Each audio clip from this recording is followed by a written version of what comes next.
दोस्तों, यह बात तो आपने सुनी होगी कि कर्मों का फल और भाग्य का लिखा कभी नहीं मिटता। हम अच्छे कर्म और बुरे कर्म नीचे धरती पर करते हैं और हम सोचते हैं कि हमें कोई नहीं देख रहा, लेकिन एक अलौकिक शक्ति है जो हमेशा हम पर नजर रखती है। जैसा बीज बोओगे वैसी ही फसल प्राप्त करोगे। ये कहावत आपने सुनी ही होगी, जैसे आप कर्म करोगे वैसा ही आपको फल भी प्राप्त होगा।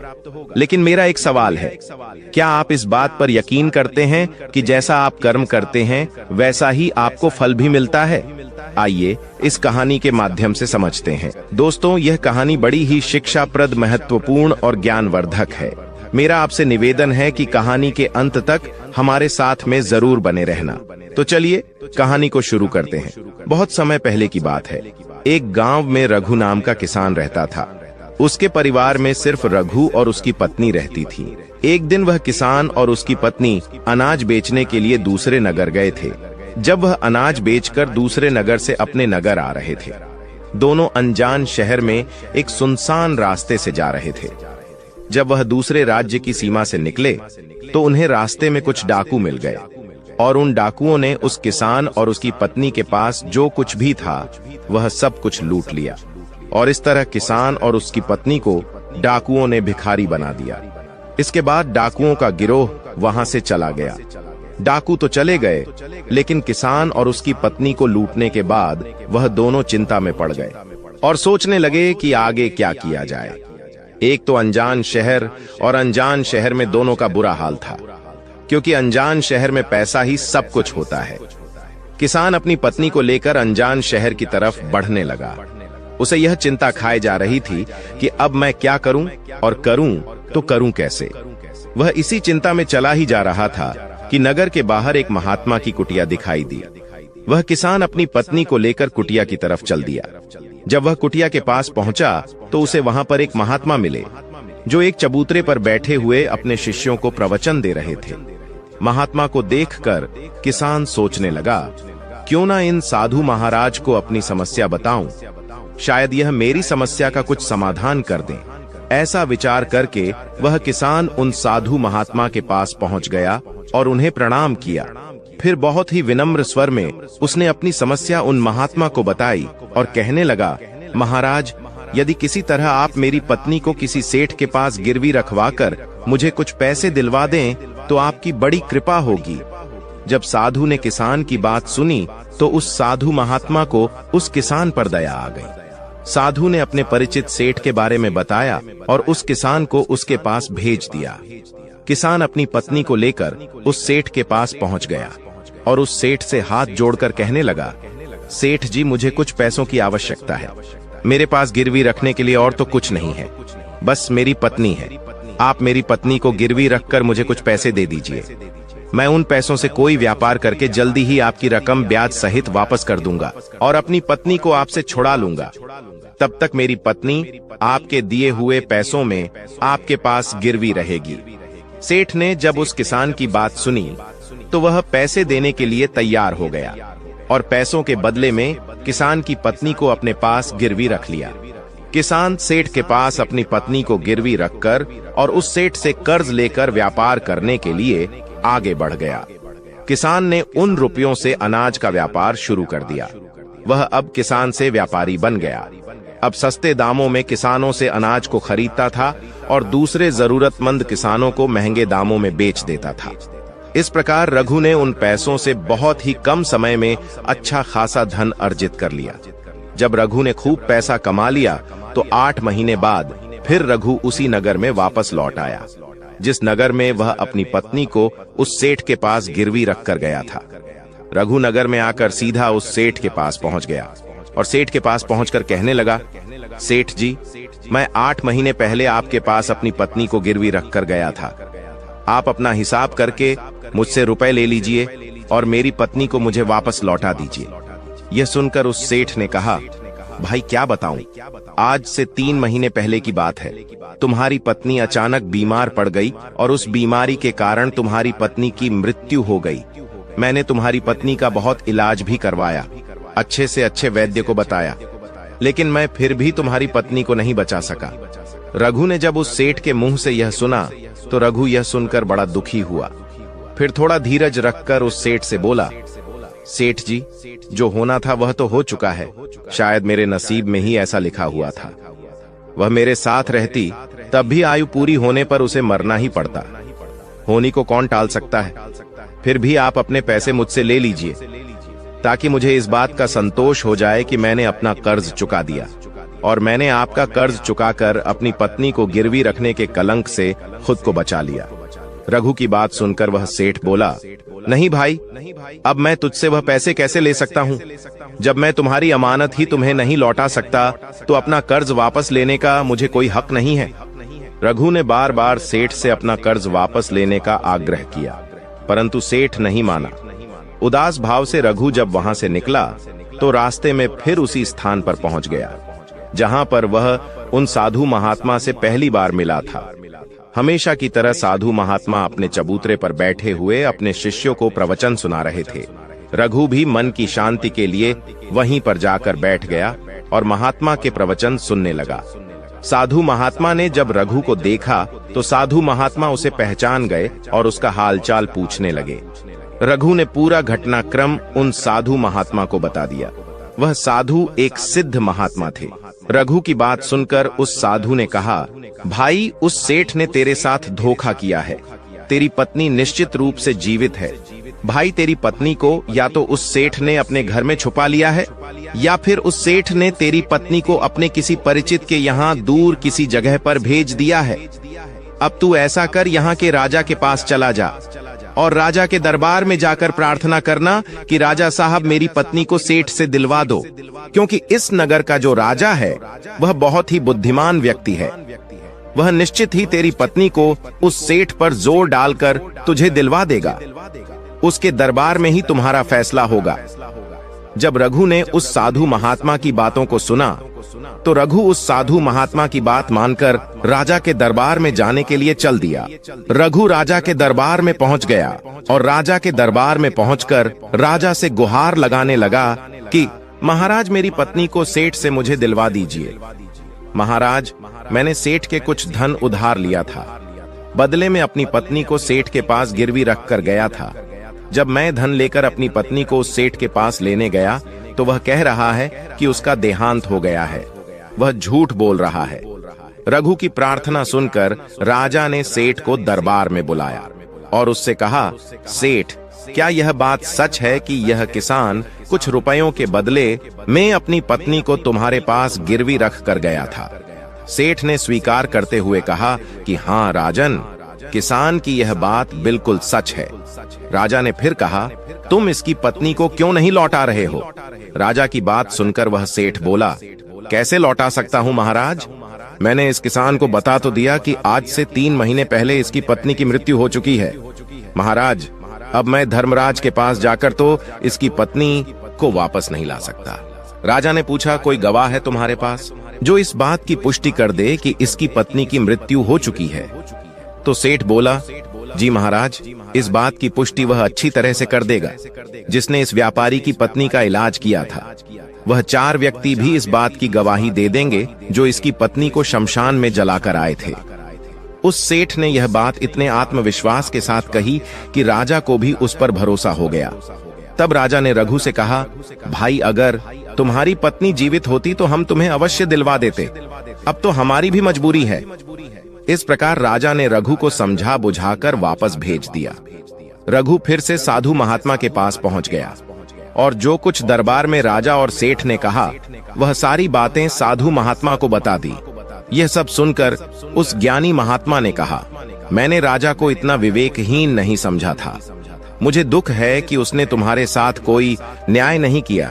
उस राजा ने सेठ की बातों पर तो यकीन कर लिया और तुम्हें समझा बुझाकर मेरे पास वापस भेज दिया। अब तुम मेरी एक बात सुनो।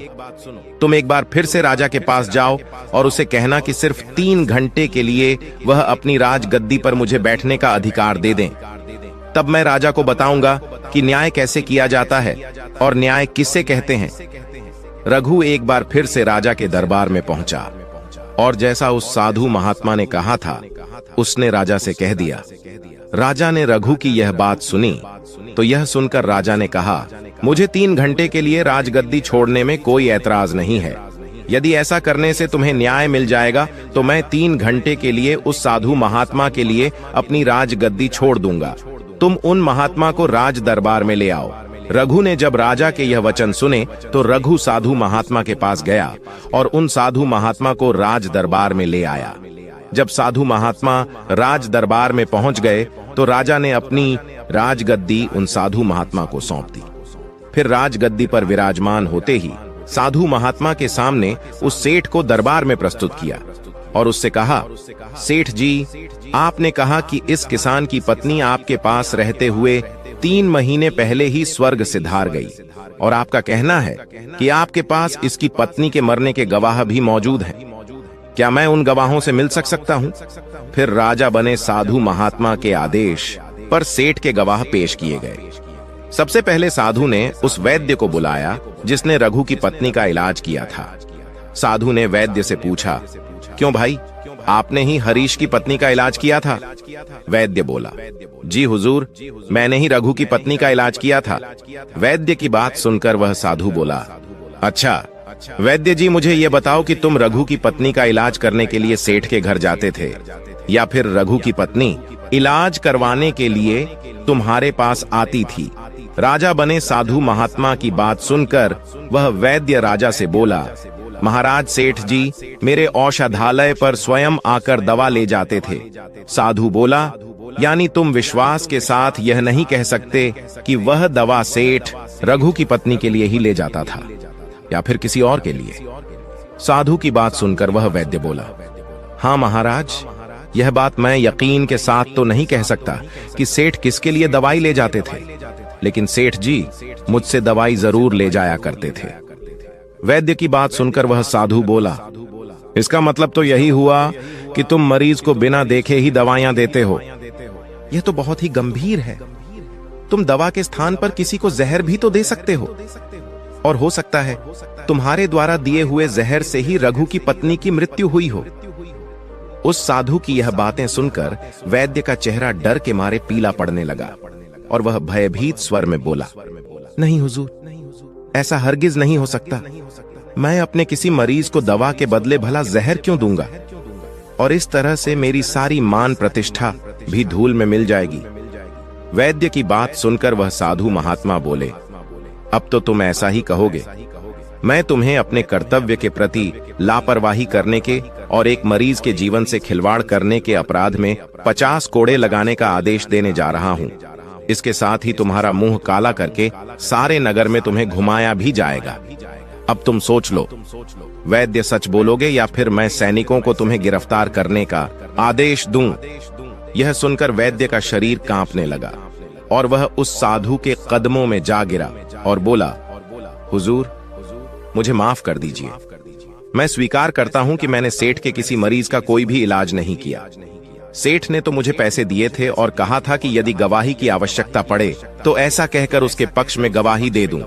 बस मेरा इतना ही अपराध है कि मैंने लालच में आकर इस सेठ का प्रस्ताव स्वीकार कर लिया। राजा बने साधु महात्मा ने कहा, वैद्य जी, कुछ भी हो, आपने अपराध तो किया है, इसलिए मैं तुम्हें झूठी गवाही के इल्जाम में 100 कोड़े लगाने का आदेश देता हूं। साधु महात्मा के आदेश का राजा के सैनिकों ने तुरंत ही पालन किया।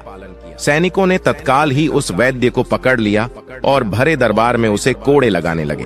पहला कोड़ा लगते ही वह जोर से चीख पड़ा और कहने लगा, महाराज मुझ पर रहम कीजिए, महाराज मुझ पर दया कीजिए, मैं मर जाऊंगा। हर कोड़े के साथ उसके गले से करुणामय आवाजें निकलने लगीं। उसकी चीखें राज दरबार में गूंज उठीं। वैद्य के साथ ऐसा होते हुए देखकर सेठ के गवाह के तौर पर बुलाए गए उन चारों व्यक्तियों के कलेजे दहल गए, जिन्होंने रघु की पत्नी को शमशान में ले जाकर जलाने की बात कही थी। अब बारी उन चारों गवाहों की आई। साधु महात्मा ने उनसे पूछा, तुम लोगों का कहना है कि तुम चारों ने इस रघु किसान की मृत पत्नी का शव ले जाकर शमशान में उसे जलाकर आए थे। मुझे यह बताओ कि अंतिम संस्कार से पहले जब मृत शरीर को स्नान कराया जाता है, फिर उसे कफन में लपेटकर धरती पर रखा जाता है। स्नान के दौरान क्या तुमने उस स्त्री का मृत शरीर देखा था? यह सुनकर उस सेठ के चारों गवाह कहने लगे, नहीं हुजूर, उसका मृत शरीर तो हमने देखा ही नहीं था। जब सेठ जी ने अर्थी तैयार कर ली थी, उसके बाद ही हम उसे शमशान में ले गए और उसे जलाकर आए। उन चारों गवाहों की बात सुनकर वह साधु महात्मा बोले, और तुमने यह जानना भी उचित नहीं समझा था कि उस अर्थी में कोई मृत मनुष्य लेटा है या कोई जीवित व्यक्ति? कहीं ऐसा तो नहीं किसी जहरीले पदार्थ से बेहोश व्यक्ति उस अर्थी में लेटा हो और उसे तुम शमशान में ले जाकर जलाकर आ गए हो? यह तो एक बहुत ही गंभीर अपराध है। इसके लिए तुम लोगों को मृत्यु दंड की सजा भी दी जा सकती है। वह चारों गवाह वैद्य की पिटाई देखकर पहले से ही भयभीत थे। जब उन्होंने साधु महात्मा के मुख से मृत्यु दंड की बात सुनी तो वह सुनकर उन सभी के हाथ पांव मानो बिल्कुल ही ठंडे पड़ गए हों। साधु ने विनय भाव से सेठ की तरफ देखा। जैसे ही उस साधु महात्मा ने सेठ की तरफ देखा तो सेठ का चेहरा ऐसे काला पड़ गया। साधु ने सेठ से कहा, सेठ जी, तुम्हारे पांचों गवाहों की तो पहले ही हवा निकल गई। अब तुम बताओ कि किसी की इच्छा के विपरीत किसी की पत्नी को जबरदस्ती घर में रखना और अमानत में खयानात के अपराध में तुम कौन सी सजा पाना पसंद करोगे? साधु महात्मा की बात सुनकर सेठ का चेहरा एकदम से सफेद पड़ गया। उसके मुंह से कोई बोल नहीं निकल सका। राजा बने साधु ने कहा, सेठ, इससे पहले कि मैं तुम्हें 10 साल का कठोर कारावास की सजा दे दूं, अभी भी समय है कि तुम इस रघु किसान की पत्नी को दरबार में हाजिर कर दो। सजा के डर से सेठ ने तुरंत अपने सेवकों को अपने घर भेजा और सेवकों को घर भेजकर रघु की पत्नी को दरबार में प्रस्तुत कर दिया। साधु ने सेठ से लेकर रघु को उसकी पत्नी सौंप दी और सेठ को झूठी गवाही के अपराध में 5 महीने की कैद की सजा सुना दी। उन चारों गवाहों को भी कड़ी से कड़ी सजा दी गई, जिन्होंने रघु की पत्नी का शव शमशान में ले जाने की झूठी गवाही दी थी। यह देखकर राजा आश्चर्यचकित रह गया और साधु के सामने हाथ जोड़कर बोला, महात्मा, आप धन्य हैं। आपने मुझे सिखा दिया कि न्याय कैसे किया जाता है। राजा की बात सुनकर वह साधु महात्मा बोला, राजन, मेरी 3 बातें सदैव याद रखना कि कभी भी इन 3 स्थानों पर अपनी पत्नी को अकेला नहीं छोड़ना चाहिए। अब हम आपको बताते हैं। जिन स्थानों पर यदि कोई अपनी पत्नी को अकेला छोड़ता है तो उसे बहुत ही पश्चाताप करना पड़ता है। पहला स्थान है, अगर आपकी पत्नी को कोई बीमारी घेर ले और वह बीमार पड़ जाए तो ऐसी स्थिति में कभी भी उसको बीमारी में अकेला छोड़कर नहीं जाना चाहिए, क्योंकि जब कोई मनुष्य किसी स्त्री से विवाह करता है तो विवाह के समय वचन देता है कि मैं तेरे सुख दुख में और आजीवन तुम्हारे साथ रहूंगा। इसलिए बीमारी की हालत में उसके साथ सदैव बने रहिए और उसकी देखभाल करिए। जिस तरीके से पत्नी अपने पति की सेवा करती है, उसी तरह से पति का भी कर्तव्य बनता है कि अपनी पत्नी की सेवा में हमेशा तत्पर रहे। यह आपका कर्तव्य है। दूसरा स्थान है, अगर आपकी पत्नी निर्दोष है और कोई उस पर झूठा लांछन लगाता है तो ऐसी स्थिति में सदैव तुम्हें उसके साथ खड़े रहना चाहिए, क्योंकि एक लड़की अपने माता पिता का घर इसी आस में छोड़कर आती है कि पति मेरी भावनाओं को समझेगा और हर स्थिति में मेरा साथ देगा। इसलिए दुनिया वाले उस पर कोई झूठा दोष लगा रहे हैं तो आपको अपनी अर्धांगिनी के साथ खड़े रहना चाहिए। ऐसे समय में उसको कभी भी अकेला नहीं छोड़ना चाहिए, या कभी कोई ऐसी स्थिति आए तो उस समय तुम्हें अपनी पत्नी को बोलना चाहिए कि तुम बिल्कुल भी चिंता मत करो, मैं तुम्हारे साथ खड़ा हूं। तीसरा स्थान है, कभी भूलकर भी अपनी पत्नी को पराये पुरुषों के पास नहीं छोड़ना। किसी भी परिस्थिति में अपनी पत्नी को किसी अन्य पुरुष के साथ अकेला नहीं छोड़ना चाहिए, क्योंकि आज के समय में किसी का कुछ नहीं पता, कौन कब और किसके साथ दगा कर दे। साधु महात्मा की बात सुनकर रघु और राजा को भी समझ आ गई। दोस्तों, आप इसके बारे में क्या सोचते हैं? कमेंट में जरूर बताइएगा, और वीडियो अच्छी लगी हो तो वीडियो को लाइक और रोजाना ऐसी वीडियो देखने के लिए हमारे चैनल को सब्सक्राइब जरूर करें। धन्यवाद मित्रों, मिलते हैं अगले वीडियो में।